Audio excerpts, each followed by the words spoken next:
Okay, hello, welcome to another episode of Funky Marketing Podcast. And today we're going to talk about changing careers and get in depth into all of it. I had a bumpy ride, and my guest, Jill, had also her bumpy ride to the point where she is now. And I expect, that you end in totally different place as well. I expect from myself. So let's dive into that and talk about all the things. So, Jill, welcome to the show. Thank you so much. I'm so welcome to be here and happy to be able to have this chat. I love talking all things about career change and especially content and now marketing too. Yeah, I mean, it's kind of interesting. I don't know.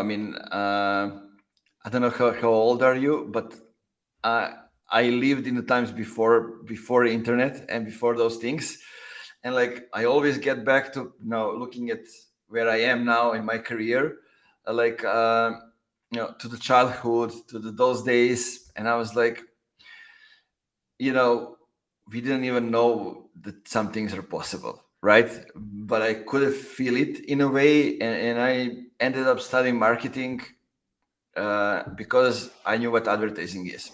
I had no idea what marketing is, right? So you say, I'm going to make commercials. And usually that's how it goes. And then you see it's not that. So I dropped out. I didn't learn much. I learned about, the company structure and those kind of things. But through doing and the other way around, I ended up still working in marketing and even entrepreneur, which I had no intention to become. So let's dive into your journey and how it all started. Sure. So I have always had a love for writing. I don't know that I necessarily would have admitted it when I was younger, but my parents still now, Did, so I'm 42, but my parents did still you now, have Ace on the exams? I did. I I, did, I'm I'm yeah. asking I'm just asking that because like I have like B's most of the time, ended up having like A at the end, but it didn't think of me as somebody who knows how to write, right? That's actually really common. So I was a we'll get there too, but I was a teacher for almost 15 years. And I can't tell you, I've had so many students over the years who either have said, I'm not a writer, I don't write, or the parents have come to me and said, writing is not their Mm-hmm. strength. And I've said, well, how have they gone about it? And I think that sometimes you can develop a skill and a love for writing, even if mentally you don't think that that's your strength. So we can dive in that way. But yes, I was always a really good student. It's just ingrained in me. I love learning. I will say it didn't always come easy. I had to work really hard for it, Oh, for sure. but I love to write. My parents still have my writing samples and they'll bring them to me. And let's see, I graduated high school. I went right to college. I went in undecided.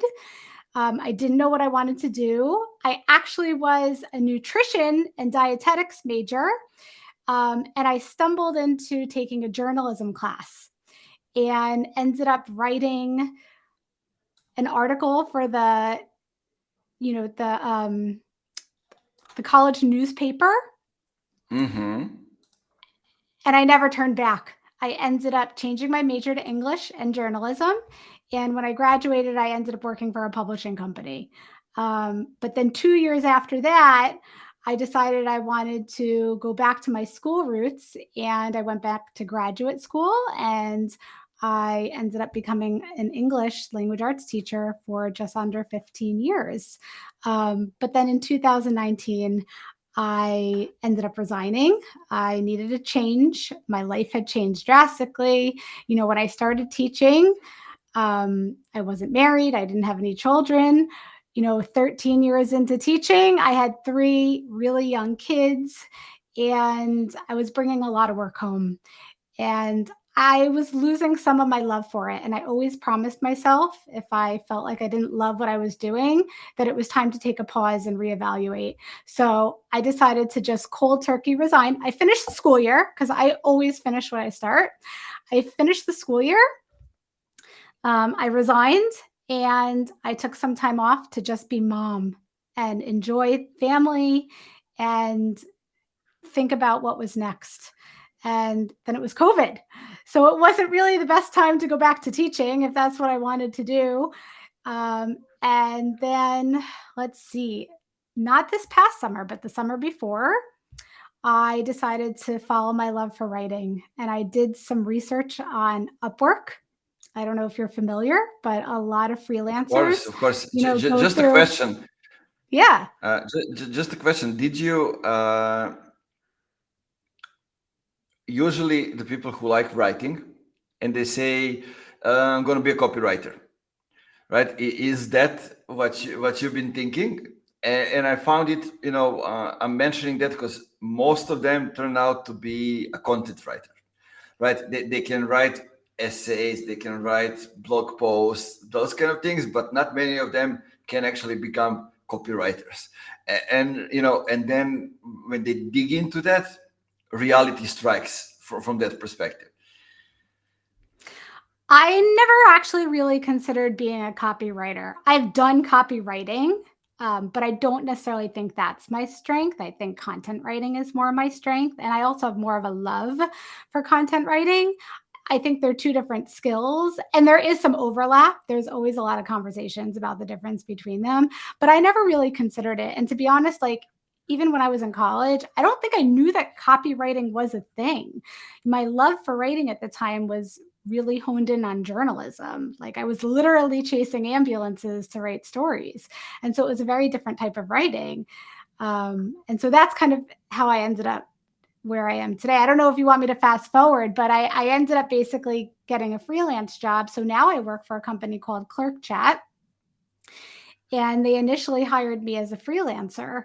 And I was doing some content writing for them that they then would use, for social media and other aspects. But they realized that I had other skills, other than doing social media based writing. And so my job has very much evolved since becoming a freelance writer for them. I'm not freelance anymore. Now I'm part of the company, which is really amazing. Yeah, that's a great story. And I love that kept following that your inner voice, like I should maybe change, I should go and try doing this. And especially, like being a mother, that's extremely difficult. And I know because I have my sister and she didn't switch careers, even though I wanted her to have a job. She's unemployed. I think she'll start working soon as she's a teacher in the kindergarten, right, in a city when there's a school for kindergarten teachers. So there's a lot of competition over there. So it's kind of strange. And it's usually, when you're a mother, it's like, I don't have time even for myself. And you go and take a look, even though I need to lean into the new skills, I need to get into the new market, get a new job, learn new things, those kind of things. That's, hard, but also scary, right? From that, when you lull into the life that you led before, those are scary things. I had a bit of, I know it's like a buzz phrase, but I definitely had a bit of imposter syndrome when I first started because it's really hard to leave a job that you've been excelling at for almost 15 years and had some seniority. I was a team leader at one point. I was very confident in what I did. I loved my colleagues. I loved my community there. I walked away from that into an entirely new career, a new company. I also went from corporate to education to startup. I didn't know anything about the startup world either. Now I love it. The entrepreneurial spirit and the drive is amazing. I also have to say, even though I've been learning these skills, I'm really lucky. My team at Clerk Chat has supported me since the beginning, and they know that I came into this without any real content or marketing experience per se. I've always freelanced along the way. So I've always been writing, on the side. So it's not that I haven't done it, but I've never been in a role like this before. Mm-hmm. So they weren't the first company that you work with as a freelancer, but the first one that Correct. you created kind of a relationship with to move on to something else. That's exactly correct. And I think I've kind of been saying, I think it goes both ways. I really connected with the company, and the company also connected with me. And I think that that's why it's such a good match. Yeah, I sounds want good. to I see like them it. do well. I want to see the company be successful. I love what they're doing, and I love that I'm a part of it. And I've learned so much at this point that, mentally I'm invested, in how they do. Yeah, I love that when those two things combine, like the company culture and the drive and your, inner drive and how do you see yourself in your career, and those two parts intersect with each other, at some point. And but I'm listening to your story, and it's kind of, it needs to become a story of many people this, next few years, especially with AI coming, with education changes and all those things. I think we are, the education needs to change, especially the high education. And with that, we'll have a lot more people who needs to take a chance at something else. And, so what I wanted to dig in is, why did you choose the company where you are at the moment? What was different from other jobs that you have as a freelancer? I think it was the time that the founders were investing in me. They, at this point now, we have weekly Google Meets. We're a fully remote team. And the three founders are actually based out in San Francisco in California. But right from the start, I had a chance to have some one-on-one Google Meets with them where they were asking me questions, learning about me, diving in to figure out what my skill sets were. And I was also asking questions about them to figure out how can I help them? Where does my skill set? So I think because I felt an investment from them in what I could do for the company, and I was really fascinated in learning about what the company was doing. It was easy for me to just want to stick with them. Yeah, that's kind of kind of the way when I'm looking back at the first agency when I was like it was a Canadian Serbian agency, and one of the owners was in Toronto, one was in one of the cities in Serbia. And the main guy was the one in Toronto, of course. And when he came to Serbia, he basically knew Serbian on a level that he can talk to with his grandma, right? About business, he talks in English, and he um, rented a car and drove like 300 kilometers to come to my hometown and to spend a day with me to get to know me, right? And he asked me, what do you want to do in the future? How do you see yourself? And only later I realized that, he actually found me an interesting material because they never had the GM before. And, 13 months after I joined the company as a rookie, as the last one out of 15 people that worked in the company, I became the first ever GM of the company. Right, because Wow. they told me, now you can have your own creative agency, right? Go ahead, run it. There's nobody, above you except us, the owners, but we give you the full freedom. And they disappeared for 2 months. And there were some people who were like jealous of me because I was the last one that came to the company. There are some people that need to get out of the company. We needed to hire more people. A lot of I have no idea what the process even is. And I didn't have the log credentials for the tools that we were using, nothing. And everybody expected the answers from me. So I needed to Google, what the process is. How do I do one-on-ones with the team? And a lot more stuff. And actually, it slowed down the company, but it advance my career a few years ahead. And and it's always nice to have that person or somebody who believes in you in that way. And I really was lucky to work only with those kind of people. I think that a lot of times people are very quick to complain, and talk Hmm. about the negative things from their, career or place of employment. But I think that's got to be part of it for me. I've only had positive things to say from this experience. And I was going to ask you, when they sat down with you and came to see you and took this time to ask you questions, how did that make you feel? Yeah, of course I was like, it was strange, like one day the guy owner of the agency came from Canada and said, "Hey man, where are you free? I'm going to rent a car and come and spend a few hours with you." And like we had a lunch and walked around, and I showed him my hometown and those kind of things. But I had no idea what his intentions were at that moment, right? Because I was just Yep. a rookie in the agency. I knew a lot of stuff, but I didn't know that I know them. I realized only later, right? So he recognized something in me that I didn't even see from that perspective. I mean, I knew that I can speak. I knew what kind of things I'm capable of from that perspective, but I didn't know what SEO is from that.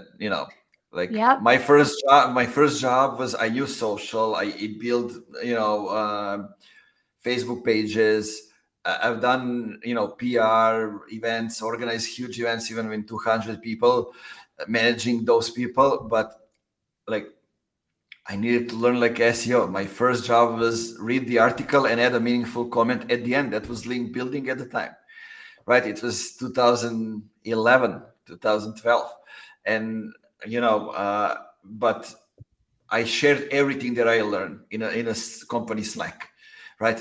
Everything. I basically pour everything that I read, every video that I watched to everybody. And they saw like, this guy's crazy, right? At one moment I went to vacation and I took like out of I didn't went fully on vacation because I went on vacation to organize a summer camp, another one, and I said I'm not going to take the full vacation. I'm going to work for 4 hours, and basically I wake up at 6, work until 10, and then I organize the summer camp. And when I got back, the owner said, "This guy is crazy. Let's give him the freedom to do with the company what needs to be done." Maybe it's because he saw that you were willing to learn and explore and find out and try things. I feel similarly that, as an example, I was part of their launch of their company newsletter back in, Hmm. I guess our first issue was December, I want to say. I've never written a company newsletter before. I've done plenty of writing, but it was the first time. I did a lot of research to learn how to do it. And we're still iterating and making changes and evolving the newsletter. But I was willing to do the research and figure out how to create a company newsletter. And now we have one. And that's something I'm really proud of. Yeah, that's great when you see the opportunity and you go for it. And basically, when you dive deep into something. But let's take a step back, and I want to ask you, you know, how did you get educated to write better, to write for the business purposes, from that perspective, right? What did you read? Who were you listening to?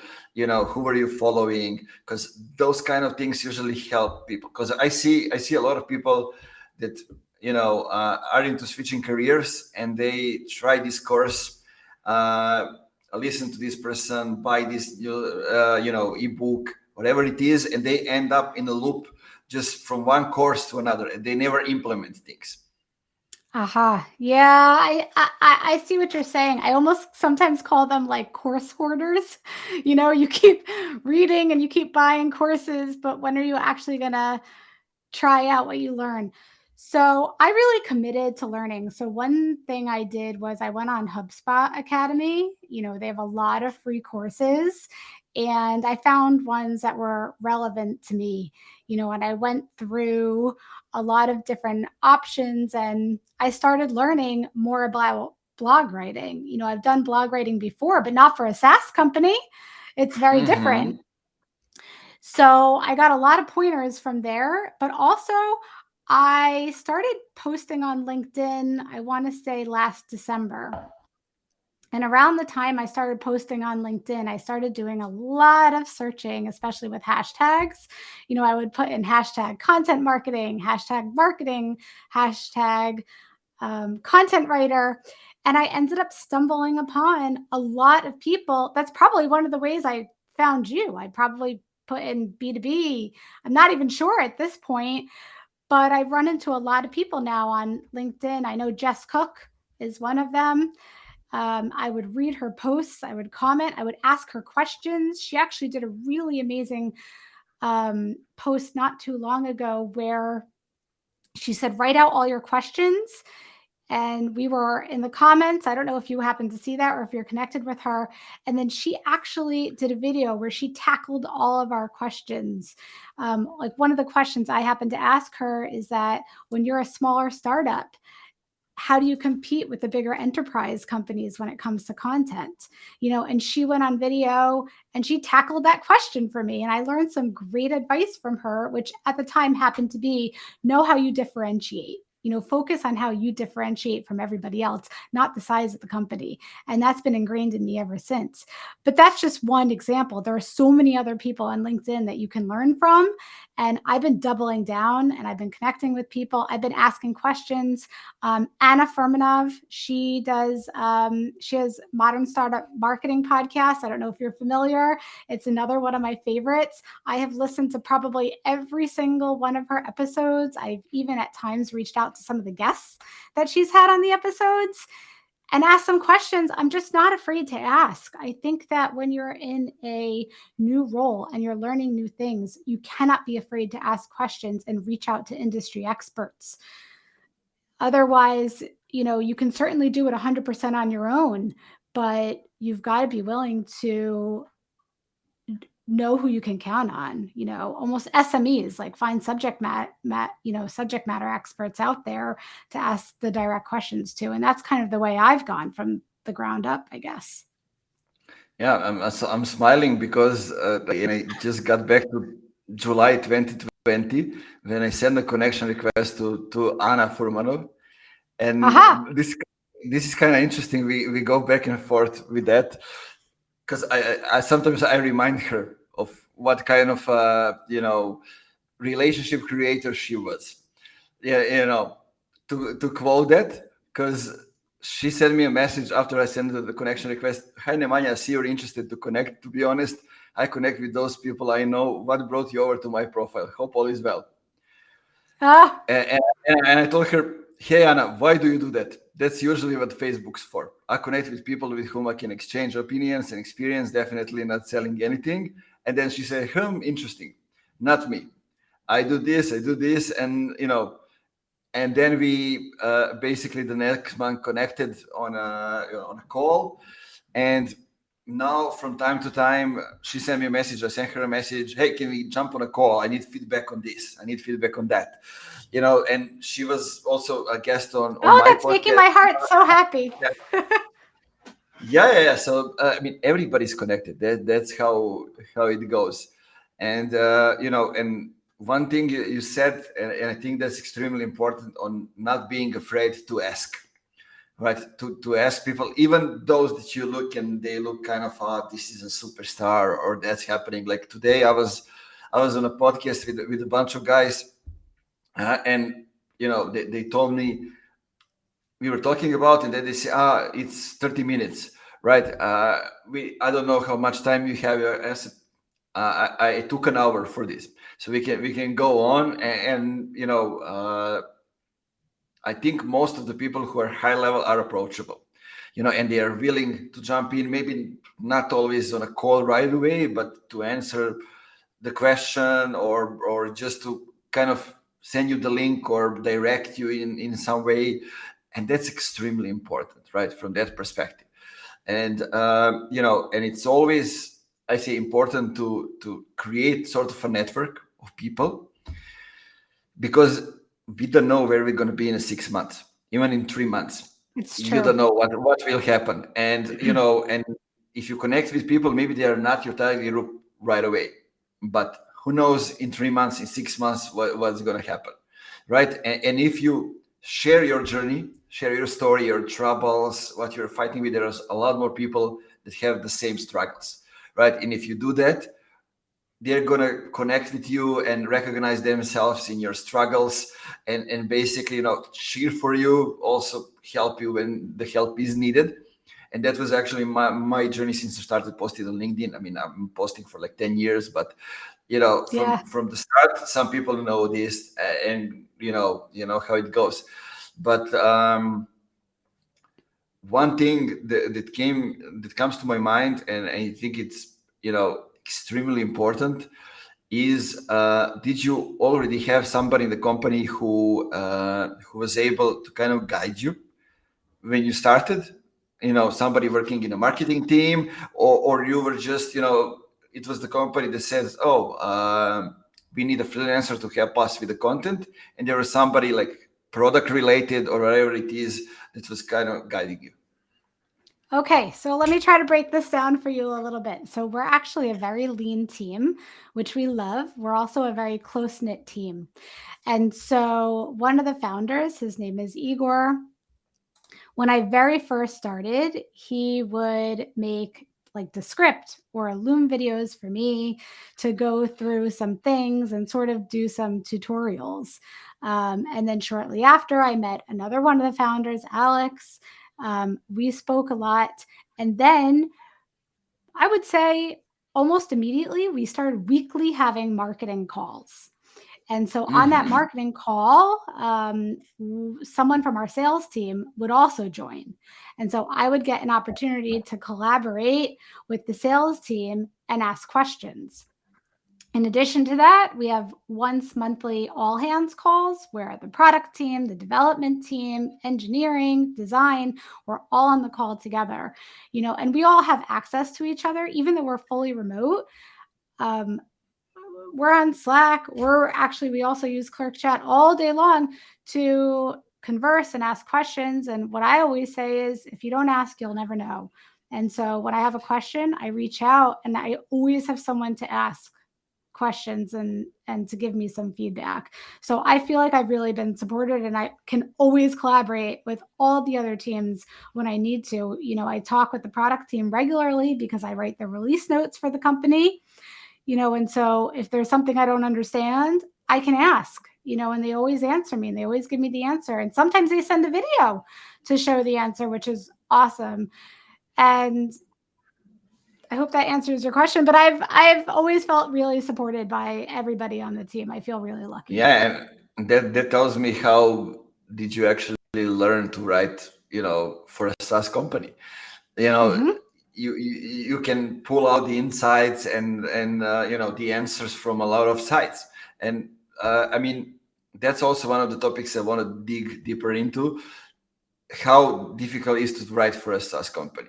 Because I'll give an example. We wanted to hire one more writer, and the guy said, oh, he was working like in a perfume industry, cosmetics, those kind of things. And he said, oh, I'm a strategist. I will know how to write about any topic. When I know how to write, I can write about any topic. So, and he said, give me the topic and, I'll see, to write a piece about it just to test it out. Right. And it was like 2 weeks. And I said, hey, man, do you need any help, insights, whatever it is, where you at? And he said, I need 3 more months to get to the depths of this, And I said, okay, you're definitely not somebody who knows how to write and do its own research, right? From that standpoint, it's something else. But SaaS is difficult because you have so many expressions, so many words that are not present anywhere else. And then you need some time that you get into all these things. And even people in SaaS, they don't know all the expressions. That's also one of the funny things. So I thought of something immediately. something that I feel really strongly about if you're a SaaS writer is that you need to know how to use the product. If you don't know how to use the service or you don't know how to use the product, how can you write about it? And so I've had access to our product basically from the start. And I pretty much play with it and use it every single day, whether I'm in our demo environment or whether I'm in our actual real environment where we have conversations with customers. And the thing is that I've also gone on demo phone calls and just listened in, as an observer. So watching how our sales team runs the demos, even a couple support calls. And I've also just done a one-on-one demo myself earlier on, not recently, because now I know how to use the product. When I wasn't certain of it, I would go in and they would do a demo with me. And so here's the thing.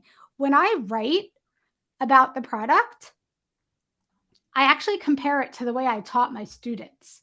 So I taught in a very differentiated environment where there are many different kinds of learners, right? There were visual learners, audio learners. When you write a blog post, and someone's consuming this, everybody learns very differently. And so if I'm writing, for example, a how-to or steps on how to use the product, I kind of look at my audience in a way as students and how they're going to be able to understand. And you have to be very careful because maybe I use the product and I can do it really fast and I can, send a message to a customer really fast. But if you're new to the product, it doesn't come so quickly. So you have to write about it depending on, what part of the funnel they are. Also, obviously, a seasoned customer is different than somebody coming in who's brand new and just exploring. I understand that. But my rule of thumb is if you're writing about SaaS, you need access to the product. Yeah, I love that, and that's very valuable point. Getting to know the product and knowing how it works, how it operates, who's the target group, knowing your insights. Yep. That's actually not only for writing, but that's essential for whatever it is related to the business, to the marketing, to the sales, for whichever function you are on, especially like customer success, customer support. That's non-negotiable from that standpoint. And that's actually an extremely valuable point for somebody who is just entering the space of writing and getting into the business writing. Because usually if you write outside of it, it's like, okay, there's tourism, there's cosmetics, there's something else. It's more like PR-ish kind of articles, the slow ones. You don't get into depth of the things. Yes. And here it's totally different because if you write PR, you need to know what the feature is, how it went out, why do you have this feature, why you are announcing it now at this point. And it's good, you're lucky from that standpoint that you have a small lean team and you're all together, right? From that perspective, that's great. In bigger teams, it's much more difficult and there are much more silos, which makes things difficult for everybody. I think a lot of people also have to look at the storytelling aspect, which I know sounds a little funny when you think about SaaS, but if we're talking about a feature as an example, I'm going to just say like adding a custom signature to an SMS. That's just a sample feature that we have just off or a workflow as an example. Like, what's the story behind this feature? Why did it originate? Is it something that the company came up with? Is it an idea that the customers have been asking for? Was it based on customer research and customer conversation? And then how do we think that the customer is going to use the product, but also, or the feature? Once the feature's out there, how are the customers using the product or the feature? What questions do they have? And how are they using it? And so I think there's a story behind every feature, and you have to kind of look at it from that perspective, how it originated and then its evolution, because sometimes features do change too. Yeah, finally someone else mentioned storytelling besides me. I love storytelling. There's this example, something that happened a couple of months ago from Airbnb. I don't know if you got to see that, like the CEO of Airbnb said, that they decided to make some changes to the product function inside the company. Usually the product is, inbound, and they decided to have it inbound and outbound, meaning, okay, we're building the product inside the company, but outbound function is the storytelling, to relate it to the story and attach the story to the product, to the, no matter if it's like the feature we are launching or something else, but it needs to be the story that goes, alongside with it, because that's how we actually market the product. And a lot of companies forget 100%. about that, and they get to that, a lot later in the stages, and then it's already late. This function is present. I like to think about it, if I was the customer and I was using the feature, how would the feature make me feel? Is it relieving frustration because I can now, send a message instantly to people? Is it making it easier because I'm not clicking on 5 different tabs on my computer and I have everything consolidated in one place? And so how is it making the customer feel? That helps with the storytelling. If you can get to the emotional part of it, then you can work backward and tell the story usually. Agreed. Now tell me, how does, starting a podcast and being a podcast host relates to those emotions and taking it to the next level? Because, So being one-on-one with, with the customers, with other related people, peers from the industry, that's extremely valuable, and you get to see how they react directly. So we just launched our podcast called 160 Characters, and Yeah, I saw it was like 2 months ago or something like that, right? yeah. So we actually were originally going to be a video first podcast and audio second, but then we ended up releasing the audio first. And so now we're working on doing both. It's almost in a way like a build in public experience, because this is the first Mm-hmm. time I'm hosting a podcast. I'm going back to my journalistic roots. When I interview somebody, I like to tell their story, and I like to give them the opportunity to tell their story. I might be asking the questions, but they're the one sharing their insights and telling their story. So I really look at myself as the guide more than anything, because it's not my story to tell, it's theirs. And so I can't remember what your question was now that I'm talking about the podcast. What was your initial? I Yeah, started yeah. talking about this. That's all good. You're on the right track. Okay. I was asking, how do you, now that you have the storytelling, you have the emotions, and how do you connect the podcast to that part of the business?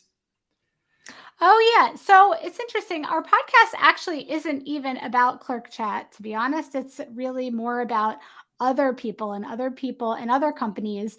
It's about the telecom space and telecommunications and innovation and technology. And we want to open up the conversation about it, and if I could do that through some storytelling and be able to bring people on and interview them and their experiences, and that's amazing. We happen to actually do our first episode with one of our founders, Alex. And I loved, even though I know him so well at this point, I loved being able to hear more of his story. It's amazing. I've known him for over a year, but in diving in and asking him some questions, I found out so many cool things and a little bit more about his philosophy than I probably do in a regular weekly phone call. Yeah, I love that. I do an episode straight away when I start working with a new client. I do an Mhm. episode with the CEO or with the founder, and extract the information from them, because usually I use that to activate them in a way, and to get all the data insights that I need, for the later work. And what I did when I started Funky Marketing Podcast, like first 10, 15 episodes, I was interviewing people that were working in a space where I wanted to be. Coming from Mhm. Serbia, I didn't know if I have the right experience, if they have the right knowledge. is my level of knowledge comparable to theirs. But then I found out, like I have more experience that a lot of those people. Then we just have different backgrounds, but and everybody got to the space using different journey, right? And when I find out those things, then I started discussing more, having a form of where we're actually discussing things. And it actually opened up the US market for me, because we have like 50 minutes before we start recording, we have 50 minutes after we stop recording. And then, they see if I know actually what I'm talking about or no. And that becomes important. I think that also you can tell that everybody brings something different to the table. So when you're on the podcast, you are bringing something to the table, but so is your guest. And it's kind of cool to see how it blends to become an episode or a story or maybe a future customer. Exactly. Did you start turning those episodes in in different formats, like in a text, in a mixture of video and text, or not yet? A little bit. So we're going to be doing some YouTube shorts. We are also going to release the full video on YouTube. We have the audio versions on common places like Spotify, Apple Podcasts, and such. And then the first episode we will also release as a blog post. I like to repurpose content in many different ways. And so I find that that's something really awesome that we'll be able to do too. And I just thought of something interesting. It's not related to the podcast, but for Clerk Chat, I have done several customer stories where I've gotten on a call with the customer and I've been able to ask them a lot of questions. And while it's not a podcast and we're not using it for a podcast format, you kind of do hear a lot from them about how they're using the features, but you also get to the emotions that way. And I've learned so much as a content writer just from getting on a handful of phone calls with the customers. So I realize it's a little bit of a change in conversation. We're not talking about the podcast, but it is related. It is definitely, and I'm so glad that you were lucky that you can do those things, right? Because I see a lot of people that that are in marketing for years, they didn't get to talk to the customers, or those kind of things, and it really helps you advance your career. You get to know them in depth, then for whom you're writing, actually why you are creating certain features and how do they use the product and all those things. But also you find out certain things, like where are the possibilities for the future action, right? Those are the things that I see all the time. And believe me or not, if we go now and ask 50 companies, are you talking to the customers? When was the last time that you did it? A lot of them will say we didn't talk for at least 3 months. And that's amazing to me, because you can find so many resources in that, even ideas for the new products, for the new features, whatever it is. And usually people are so grateful. Yeah, I'm sorry, I didn't mean to interrupt. I think if you're a content writer for a SaaS company, you should be hopping on demo calls, sales calls, support calls, just a one-on-one with a customer if the customer is open to it. Maybe some aren't, but you'll never know if you don't ask. A lot of customers are willing to get on a call, even if it has to be 15 minutes or keep it brief. But you can gain so much knowledge from interacting with customers. I highly recommend. And I do as well, and I totally agree. I mean, just for the people to let them know, I mean, we that have been in the industry for a while take some things for granted, right? And you basically shine the light on a couple of things which are extremely important if you are working with content and with industry. Is like, get to know the product in depth, get to know first the company you're working for, then get to know, make sure that you have contact with each part of the team and get their insights and data, but also get to know the customers and find out their part of the story. And and also distribution, and repurposing. That's like, I think, one of my biggest strength, because like I can use one piece of content in so many different ways, and especially today when we have even AI and those kind of things, when it helps you do the shorts, then you can upload the full episode, the video, the audio. You can create text out of it. You can come up with quotes, with infographics, with a lot of different stuff. For example, I There's so many remember options. It's incredible. yeah. Like the first year when we started Funky Marketing, like I recorded 20 something episodes in December. But basically, because we said we're gonna come up with Funky Marketing top voices list, we were unsatisfied that we were not on the LinkedIn top voices list. Basically, we Uh-huh. were pissed. There were a couple of us in the company that were. I mean, we got 47 huge clients in the first year, right? And we were all over the place, and we actually really got business results. And we say, okay, we're gonna come up with our own list. So we say, who are the people? I asked people from my company, like, who are the people that you follow every day, that you trust. So we came up with 20 names. I invited them to a podcast. We sent them the questions for a short interviews. And basically we use that content for the next 6 months That's in every amazing. way or form. And now I'm thinking, even, I have more than 100 episodes recorded of the podcast, and I never did shorts. So now when I have AI, There's it's so it's much like this. content sitting there for Now you. Yeah.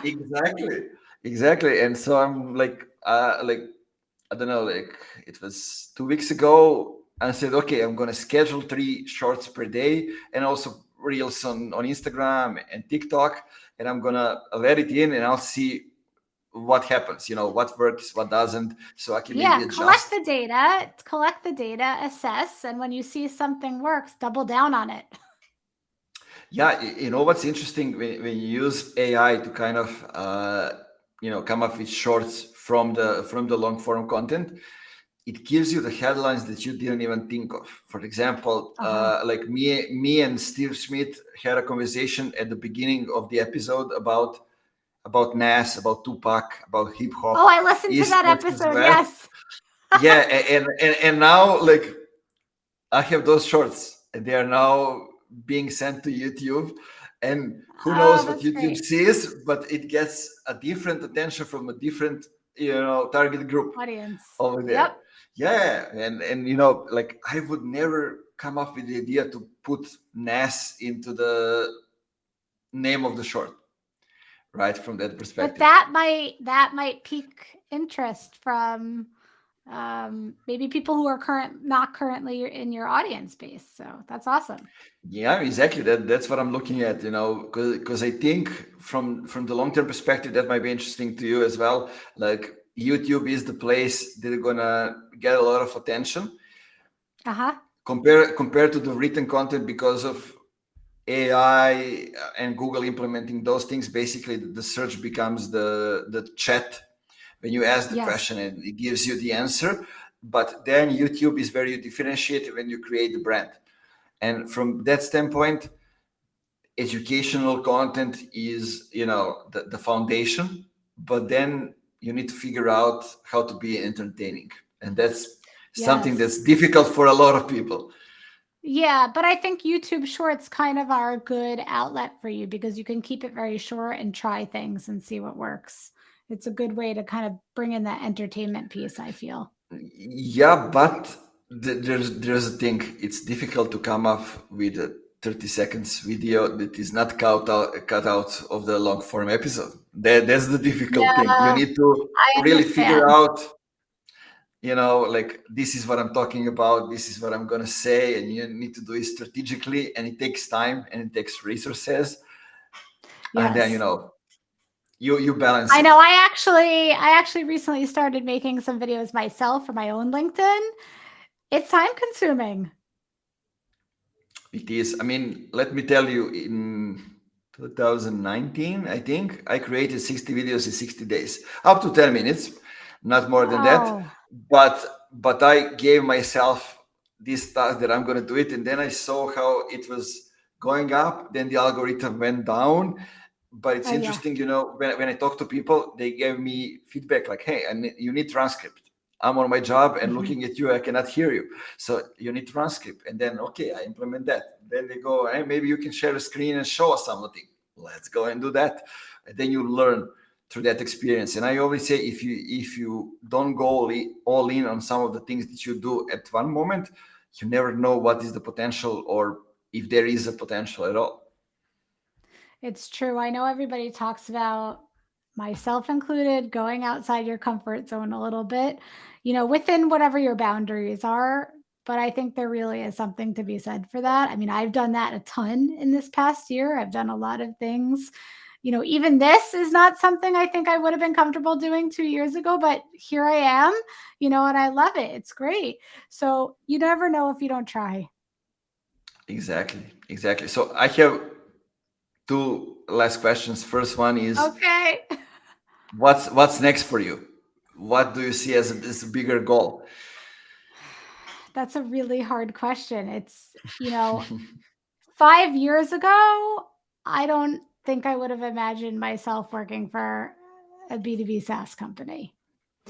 So it's really hard for me to picture myself 5 or 10 years from now. I would love to see the podcast take off. We're working really hard on launching that. That's kind of my baby in a way, you know? Um, and because I was able to launch the company newsletter, for Clerk Chat, I'd like to watch and see how that evolves. But it's so hard to take myself out of the equation and picture where am I going to be 5 or 10 years from now, simply because 5 years ago, I was in such a different place that it's wild to me that I went from education to writing content, to drive a marketing engine. Who the heck knows what my next 5 or 10 years will be? So, Yeah, I mean, it's important that I always say to keep your inner child alive and to listen to that inner voice. What does it tell you? Because usually that's the right way. And if we don't listen to it, it leaves us at one moment, and then yeah. we are without it. But tell the people listening where they can find more information about you, approach you, ask you questions, connect with you. Sure, I'm a very much open book. I love when people, say hi in a DM. So please feel free. I've been very active on LinkedIn, so you can look me up there, Jill Berkowitz. I'd be happy to connect and talk to you, learn more about you, and connect with you. I would love for you to connect with me there. I'm also on Threads at jill.berko. You can find me there as well. Our podcast, 160 Characters, is at 160.fm. You can find us there or wherever you typically listen to your podcasts. And of course, clerk.chat. I love that domain, like .fm. That's Yeah. actually perfect. I'm so glad you noticed.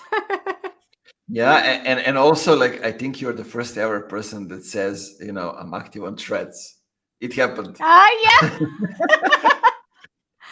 I decided to give it a try and see what happens. Again, if you don't try, you don't know. So I decided to give it a Yeah, try. I mean, Whether I'm there for why the long why not? haul, I don't know, but it's a cool place.